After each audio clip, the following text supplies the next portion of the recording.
استحصال کیا جا رہا ہے. اس استحصال کے خلاف آپ نے آواز بلند کرنی ہے. اور وہ آواز کیسے بلند کی جائے گی؟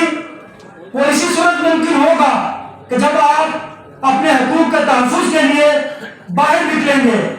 چودھری یاسین صاحب نے، افضل بٹ صاحب نے یہ بات درست کہی کہ اگر مزدور ہی اپنے حقوق کے لیے جدوجہد نہیں کرے گا، اپنے تمام مزدوروں کو ایک ہونے کی ضرورت ہے.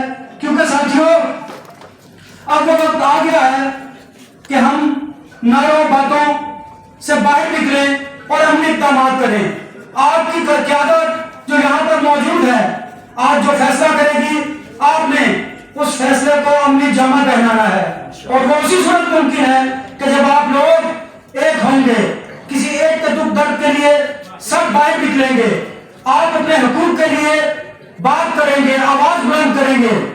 اور مجھے اس بات پر بھی فخر ہے کہ نیشنل پریس کلب مزدوروں کی وہ توانا آواز ہے، اور آج کے اس تقریب میں اس بات کو ثابت کیا ہے کہ دنیا بھر میں ہی پاکستان میں بسنے والے یہ ان مزدوروں کی آواز ہے کہ جن کے حقوق کو سلب کیا جاتا ہے.